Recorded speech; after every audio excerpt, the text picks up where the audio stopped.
Hey guys, welcome or thanks for tuning in. Welcome to Beyond the Dispatch. It's going to be our episode 01, The Dispatch, Fucking exciting. right? So, a little bit about us. This is just going to kind of be a get to know, not so much us, but the podcast and how it came about. Obviously, it's military, police, first responder podcast. It's going to be talking about just stories, whatever people have to tell us, try and get it out. We are both in that realm, so we'll share some of our stories along the way. Really what I want to get into, though, is how this came about. And I may be one of the make it happeners. We had another one, but not anymore. But you're the brainchild behind this, so why don't you tell these guys where this came from and how you even came up with the idea? I don't know about brainchild. I think I have some little bit of brain damage for sure. But we'll get into that. I was the dumb fuck that came up with the idea. Yeah. So there's a lot to it, and I want to touch more on that like on a later episode. But I'll give you guys a little snippet. But I had seen a medium back in the day. Not back in the day. It was like a year ago. She knew like a bunch about myself, my wife, all that, and some things that she shouldn't have known that really kind of, gives you that eerie feeling. And then at the end of it, she's like, you need to start a podcast, or not podcast, but like a YouTube channel. And I was like, you know what? I don't think so. And I had a really good friend at work who was pushing me to do some public speaking. And, it was definitely interesting to me, but like, I felt like I wouldn't excel in that realm. I don't know what it was. It's just a lot of self-doubt, but I was at the gym one day in the morning. I go Monday through Friday, but like I got home and just something fucking like got a hold of me, right? Where it wasn't like I was in control of my body. It was just like, I need to do this. I had a drive, like I had to do this. And I texted you super fucking early, and I was like, dude, we need to start a fucking podcast, because like there's only one person that popped up in my mind, and it was you. Well, that's probably just because I'm off work just the same as you are, but we can get into that later. That's a long story. Anyways, he was in his recliner and fell backwards. But yeah. So I touched base with Carrie, and he was, dude, all in, 100%. He didn't even look back, didn't even second guess it. And he was fucking 1,000% in, which then made me, even more fucking amped to get this project started. But what I want for this is just to be an open space, right? Conversation, to get to know behind the scenes who we are as people, not just like just you and I, but first responders, members of the military, who they are and what they do on a daily basis. You always see, stories about police officers. You always see stories about firefighters, Marines, Army, Coast Guard, Navy, all that stuff. But you never really, you get like, you have a broad spectrum of what you think the job is like. I want you guys to know what it is actually like, and how we actually are responding to these calls, different situations. But then too, it's like how those things affect us, but not just us, but also our families. For sure. Families are a huge part of it. I don't think, my wife's a little different, but well, your wife's different because she actually gets what this life entails, because she works in. Oh, no. My wife only married me because I was fighting. So, oh, fuck. What are you going to do now? Well, I don't know. She told me she was going to divorce me when I said I was going off the job. Oh, so. Fuck, buddy. I think my wife would have divorced me if my doctor told me I couldn't go or could go back to work. She's like, you're not going back. I was like, I'm 100% going back. And then I got the news that I could stroke out and die. And you know what? I kind of want to see my fucking kid kind of grow up. So what do you want to live forever, kid? Yeah, right. Exactly. So, that really just, I can't walk away. So that's the point, is that I feel like that you and I are kind of in the same boat, where it's like, we still want to give back. We still want to be a part of this world. Yeah, right. For sure. For sure. And there's just so much that we could do to give back still, because that was one of the best parts about the job. Yeah. Right. It was giving back to the community, and helping people. That's why I got into it. I mean, I fully agree. Like, that was one of my things, is like, growing up, I always knew I wanted to serve the people somehow, because numerous people have served it for me prior to, me being, or like growing up, right? So I always knew it was going to be military or first Right. responder. So Right. what better way? Right. Because, if I wanted to do a desk job, I would go in sales or, XYZ. But like when I pictured myself in the future, it was not behind a desk. It was, I'm not a desk person. I'm not a like sit down and type on a computer all day person, which Sure. a little foreshadowing why, Yeah, right. why I'm in the position I'm in. But there's just, we really want to raise awareness of the things that first responders go through, military members go through with PTSD, trauma, and then suicide, because there was 22 a day veterans commit suicide. Exactly. We need to bring those numbers down. I mean, it's a huge part of our veteran community, our first responder community. I mean, like, shit. 10 years ago, they were saying cardiac arrest were the number one killer of firemen. Now it's getting to be PTSD and suicide. Like, yeah, man, that's a big part of it. And like, that kind of ties into, not to go down that whole road, but that kind of ties into one of the things we want to do. And that's get these guys on and talk to them, talk through what we've been through, what they've been through. And a lot of, I don't want to say like research, but like a lot of the ideas in this day and age, excuse me, is talking through what you dealt with is better than any form of like any prior thoughts of like dealing with the stuff, right? So it's hard to talk to someone, like go and see a shrink or whatever and talk to them. For sure. Well, I go weekly. Yeah, right, exactly. And I'm going to be starting here soon. But it's hard to talk to them about stuff about the job. I hear it all the time from my involvement with the veteran community in the past. Like, a lot of these guys didn't want to talk to anybody that didn't go through what they went through or share those experiences, right? So you bring them on a platform like this, and you could open the dialogue because you have the police background, I have the fire background. We all kind of like share those same experiences to an extent, and it kind of opens that dialogue. Granted, at the same time, like we also want to like share the joy of the job, the fun stuff, the funny stuff, know. Because those are the best memories. Dude, the best times. Yeah, right. Some of the best times. And that's like things you're going to miss. Yeah. 100%. But that's why we want to do this story. Like, we want to do this podcast is because, like, we might not be making those memories or stories anymore, but we want to have people on who are still actively doing that, or who are still actively in the job, making the change. And we want you guys to see it, because you always get one side of the story. You don't get both sides. And we want you guys to have both sides of the story. Yeah. But like, I want to quick touch back on like the whole PTSD thing. And, I heard it, I think it was like on a Joe Rogan podcast. And he talks about PTSD with, I don't think you can name podcasts. Oh, scratch that. But it was a podcast that's very well known. Anyways, he talks about PTSD and military members. And, I'm not trying to discredit or anything about any individuals who were in combat zones, and yes, 100% have PTSD, but it's like, I feel like cops get such a bad rap where, or even firefighters do, or even the fire service in general, but like, no, everybody loves us. Yeah. Fuck you. Anyways. God damn, you got me with that one. But like, you go from call to call, and it's like fucked up situation after messed up situation after that. And then it's just like, you just go home and deal with it. So it's like, you're getting that trauma response over again. But, I don't want to go too deep on it, but like, what helped me was actually talking about it. And, we talked about going to therapy, and I feel like that's not really talked about enough, where it's okay to talk about it, guys. It's fucking okay to talk about it. That's what got me through a lot of dark times. Yeah. Right. So that's what we want this to be. It's not going to be like this cry session, but it's, give behind the stories, the aspects, just from our point of view, how we handle this, and, what support we get from it. And then too, it's like how it affects our families.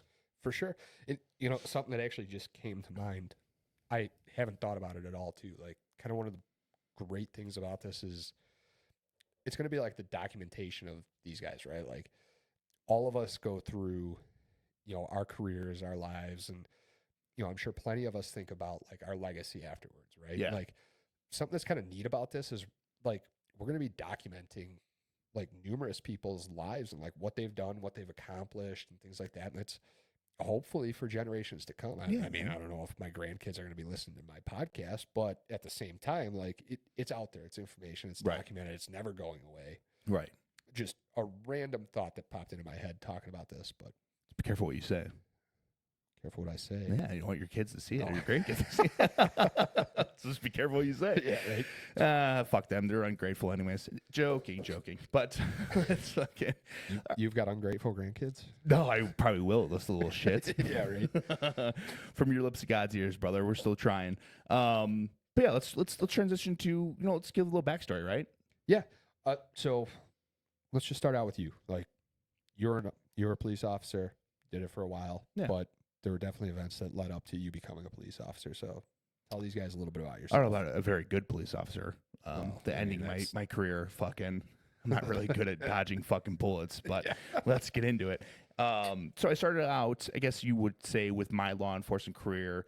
Well, first of all, this is actually going to be like word vomit coming out of my mouth, and I actually can feel it in my throat right now. But I originally wanted to become a firefighter. Yeah, I know you did. Fucking disgusting. Well, What's took the dude, wrong like test. sitting in a recliner, watching Netflix all day, cooking filet. Having people bring you meals. Oh my God, and yeah, it tell sounds you how much they love you. Sounds like, horrible. oh, hey, the fire department wants more money in their tax referendum. no. Oh, good, they're firemen. Like, yeah, we'll Yeah. vote for that. Like, Oh yeah, some guy just told me, he's like, oh, our fire department just got us all new PS5s. Like, get fucked, bro. Like, I'm on the street fucking grinding, and you're playing PS5 in a recliner. hey, it depends. Okay, I we have a fucked. lot. You know how many windows there are to clean in a firehouse?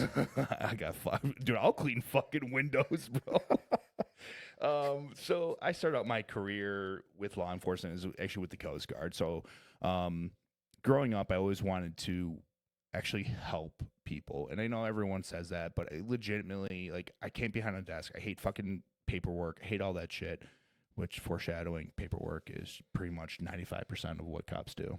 Yeah, Horrible. yeah, I've heard it from numerous. It's a goddamn shame. I watch all those TV shows, and it's all running and gunning, no Right. paperwork. And then you get into the career path. They're like, hey, there's a fucking stack of paperwork we need you to get done before the end of shift. Fuck me. They cut all that out of that one show. Yeah, fucking bastards. Anyways, so was in the Coast Guard. Started in 2012. Enlisted. That's actually when I met my wife. Went to Cape May, New Jersey through basic training.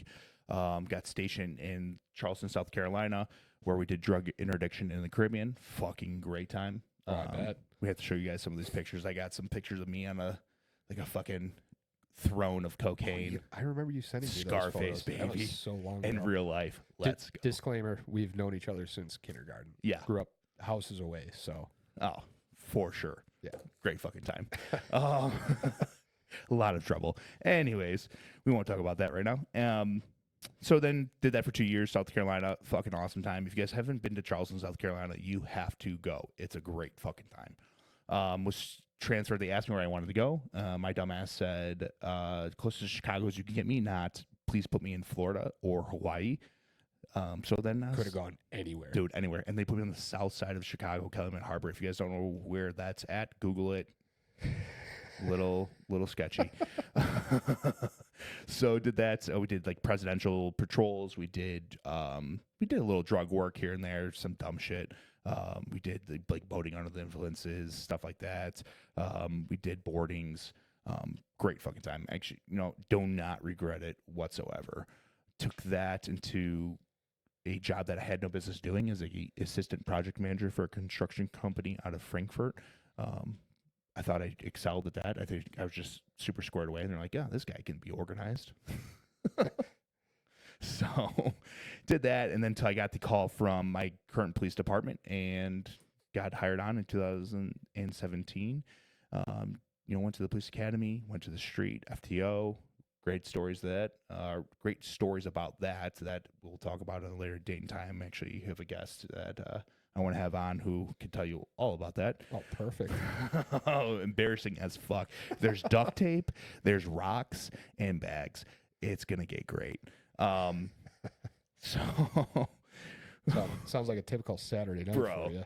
talk about let me paint you a picture. You're walking into the ER with bags of rocks in your pocket, and you have to explain to everybody who's staring at you why you have evidence bags of rocks in your pocket or a gun taped to your hand. A non-gun, it's a fake gun. Great story. Foreshadowing. Yeah. Anyways, did that. I actually got into the SWAT team, I think, around December of 19 or 2020, right around there. Got on the SWAT team, Will County SWAT team, solid, bunch of solid guys there. Probably one of the best experiences of my life. Then got hired on, or not hired on, but I got the position for the school resource officer position / detective, which I was very interested in at the time. And then did that for like 6 months until the full-time spot opened up, and then I just went full-time detective. And that brings me back to hating being behind a desk, Well, doing paper, typing. like you're doing now. But I'm doing fucking right now. So I did that for a few years, and the tax spot opened up, which is like drugs, guns, gangs. Like it's like, you know, a go-getter's position. And I thought to myself, long and hard. My buddy came up to me. He's like, dude, he was the other TAC officer. The spot opened up, and he's like, he said to me jokingly, like, you should do this. And I'm like, maybe I need to fucking do this. So you did it. And I fucking did it. So I put in for it like an idiot, and I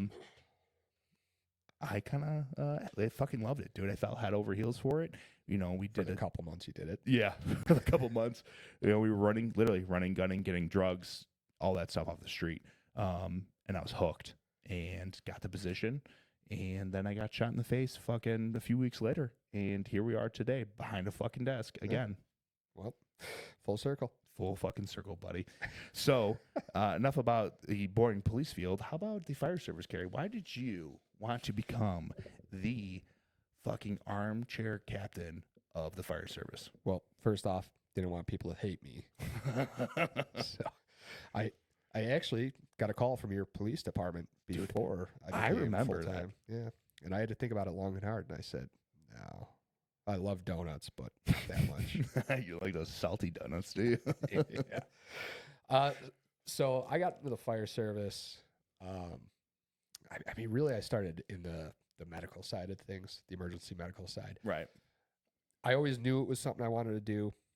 You know, I should say I always knew I wanted to serve somehow the people. Mm-hmm. I was going to be military, first responder, one of those routes. I chose first responder, and I kind of have like not like a family lineage of it, but my grandfather, he was a Chicago fireman, heard the stories that he had to tell all the time. And I was like, man, that sounds just like an awesome time. First of all, can we talk about like just like a quick 1 second conversation about like how legitimate like old school firefighters were?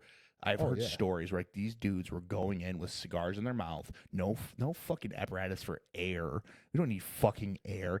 Yeah. And I remember this guy telling me I think it was his dad was like an old school guy. Anytime there's a fire, he was going with a stogie in his mouth. And so this young rookie came up to him and was like, why do I have to wear this air mask? Why do I have to wear it? And he goes, if you can get across this side of the room that's covered in smoke to the other side of the room that's covered in smoke, and you don't fucking die, you don't have to wear a mask. Dude, like took 2 steps, dropped to the ground, and they had to drag him out. Sorry to interrupt, but I had to tell that story. Yeah, no, well, I mean, that's shit. When my grandpa was in, like that was the mentality. You had your rubber coat, your rubber boots, and that was it, man. No other protective gear. But it was also different fires and different time. Right. Was that actually fire retardant at the time? Rubber? No, it was just rubber. To keep the water off you. But you also we're not going to go into those details. Anyways. I could talk at length about that. Right. So yeah, like hearing stories that he had to tell and everything, it really got me amped for the fire service. So I became an EMT. I was 21 years old, so whatever year that was. Worked at a private ambulance, got my medic, did all that. Absolutely hated working for a private ambulance. So I called up my buddy that was building homes. He was a foreman, and I said, hey, you got a job for me. Hired me on. I quit my job, went over that way the next week. Did that for a number of years, never really gave up that goal. Kept testing, trying to get in. It was super competitive at the time. Oh, dude, back then tests were ridiculous. Oh, yeah. Like, you'd end up number 5 on a test and never get a call to get hired. Right. Like, yeah, I remember walking into a test, and there's like 80 applicants, right, ready to test. And they're like, oh, dude, we're not planning on taking anyone in 2 years. And you're like, the hell did I just give you my money for? Like, what am I doing here? Oh, dude, police-wise, it was like, you can walk in, there's like 500 applicants, and they're like, we're taking one person. You're like, what Yeah, the right. fuck? I'm never getting hired. Yeah, you see Sorry. that like chief walk up and like Yeah. give that intro, and you're like, oh, Fuck. like half the room empties out. Uh-huh. So I ended up putting myself through the academy. Like I got to make myself somewhat competitive for this job. I remember so that. Saved up, did that, graduated, ended up getting hired on just by happenstance for a little part-time department. Worked there for a year. Absolutely loved it. Not even half a square mile was the size of our district, Yeah. but it was phenomenal. And it's always those those departments that like fucking hook you, dude. Oh yeah. And you wish there was a full-time department because I guarantee you would have took a pay cut just to work at that department. Oh, 100%. I mean, granted, it was only part-time, but Right. yeah, like that was what I loved about it. It was a bunch of Southside fire guys that had long lineage and, CFD in that area. And like, it was like, I hate to say this, but it was like that old school fire mentality, like the real fireman, everybody worked a side job doing something. Electrician. Yeah. One of the guys was in the elevator operator union on the side, right? Like, so it was an absolute blast. Did that for a year, learned a ton from those guys. And I ended up getting hired on full-time in 2019. That was with Lombard and fell right in, fell in love with the place. Like still had a lot of that old school mentality. Yeah. I worked there for 3 years and then I hurt my back, man. Like ended up having 2 surgeries afterwards. Been going on 2 years now and there's just not going back. So Yeah.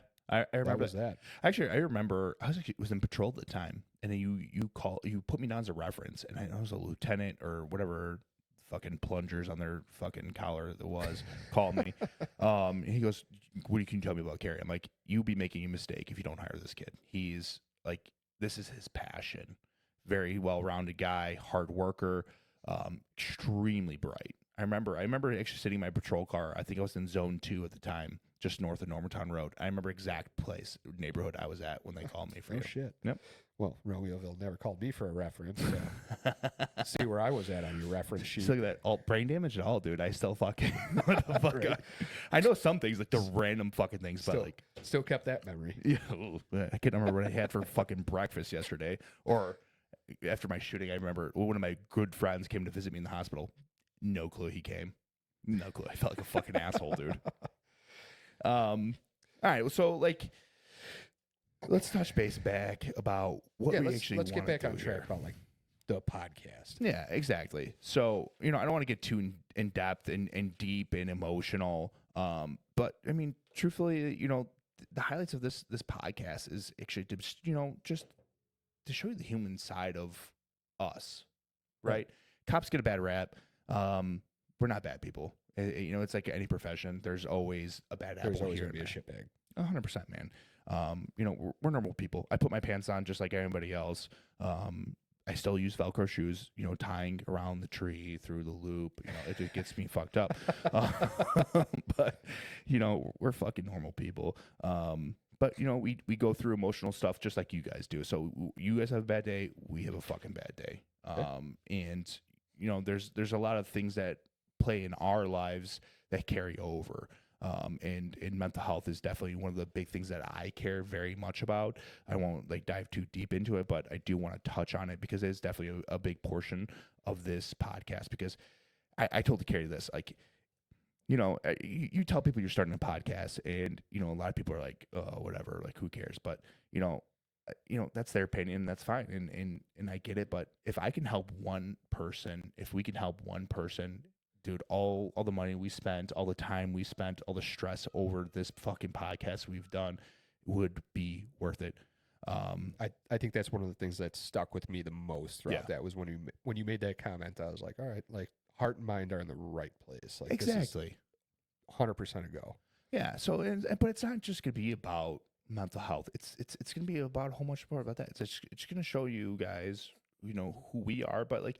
Who everybody else is, like all the guests that we're going to have on and what they dedicate. And it's not just going to be all cops, firefighters, or, military members, but like, we've been talking to people. We're going to have some guests scheduled that, work in the ER or work with surgeons or therapists who work with first responders and, give you guys some like advice and some feedback on how to handle the stressors that you go through on the day in, day out. Just like explore how everybody's got their own way of dealing with something, and just Right. kind of like explore through what the different ways are, because obviously we don't have the answers. We Fuck. deal with stuff in our own ways, Right. healthy or unhealthy, and there might be something somebody says that kind of sticks with you, and like you can Yeah. take back from it, like shit, that's a good way. That's a good idea. Right. Things Oh, like for that. sure.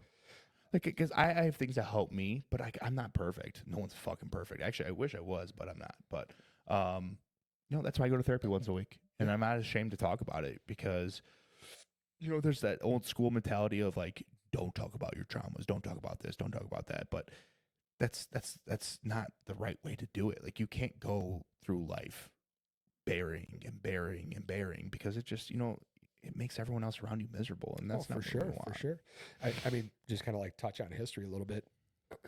Guys through the First World War, Second World War, Korea, and things like that. They grew up in that mentality, Right. and like one of the things that's not talked about is like the home life for those guys after they Right. came back. Like the amount of alcohol problems, Right. suicide isn't really talked about, but like it was a little bit of an issue. There's Yeah. plenty of guys that like disappeared. Nobody ever knew what happened to Exactly. them, and like it's just not a super healthy way. You compartmentalize that. You can only compartmentalize so much Oh, before God. you lose a part of yourself, and maybe you're 100%. down a bad road. Yeah, 100%. But then that bad road affects everybody else too around you. Oh, for sure, for sure. And that's, kind of one of the other points we wanted to talk about like throughout this podcast is the effect on our families and, Yeah. What it's like being married to a first responder and Yeah. Oh, God. how much it actually affects them. Cause like I didn't think about my family like when I was just doing the job. Like I'm Right. sure you didn't think much about it when you were doing the job until you had an incident that caused you to think about it. Oh, man. I mean, that's probably, one of the hardest things I've ever had to do was actually file for medical retirement. It was a hard time for me. It fucked with me and it put me into a dark space. But then I look back and I picture what it would be like to see your son or child or husband in the position that they saw me after I got shot back in May of 2023. Intubated, covered in blood. Like I had a beard, but it was probably longer than this, and it was caked full of blood. I mean, I lost so much fucking blood. I should be dead. There's no way I should be here today. And to see, like, for your mother to see her son, for your wife to see her husband, for your father to see his son the way they saw me, would be etched in their brain for the rest of their lives. Right. Right. Well, like that's definitely an extreme example, but I mean, like, sorry. Oh, I got too dark too fast. My No. bad. No, what my point of that is like that is for sure one end of Yeah. the spectrum, and like none of us ever think about that aspect, right? Right. Like, do you think I ever thought about like dying in the recliner? Like, No. How about falling off a roof? well, yeah, That's a different story for You another day. Just missed the recliner joke, but that's Fuck, okay. I'm sorry. I No, never missed a recliner joke. I like my point of that is like we never think of that Right. extreme. Like and minus that extreme, like there's just even stuff like you have a bad day or you're, as a fireman, you're up all night. Yeah, man. You come home, you're crabby and stuff. Like that's something that affects your family. Like, Oh, yeah. but we don't think about it because No. hey, like that's just part of my job. But like beyond that, like so we already had spoken. Like we want to do this to create that open dialogue Right. to help guys get through it if like that's what they're looking for, anything along that line, Yeah. like they might not even realize it just like through sharing stories with us, like Yeah, that's for stuff sure. that comes up. But we want to be engaging with you guys and, hear your feedback, Yeah. Total community involvement and everything as well. Yeah. like, throughout the whole thing. Right. But that's another special part about what this podcast is about to be about, because one of my favorite parts of the job was actually just giving back to the community. And not only we want to give back to the community, but like also like first responders, military members. We, I don't want to get into depth of what we're, we have in the works right now that we're planning, but we want to be able to give back financially to some of these individuals that were hurt or killed or but not even that, just like the good times of like shop with a cop or shop with a fireman, where you guys buy gifts for these kids who need it, or even Thanksgiving dinners. Who times are tough. you know, the financial situation that people in America find themselves in nowadays, it's a struggle. Like you go to the grocery store, you walk out with 2 bags of groceries for $150. Right. What the fuck did I just buy? I bought juicy fruit and fucking Tic Tacs, and Right. I'm like broke. It like that was one of the things we loved about the job. Yeah, Was love it. giving back to the community, and that's something we want to continue. Be it like the community that we're associated with, or the community as like first responders, military as a whole. Yeah. So and that's something we're going to explore later, and we want to get into for sure.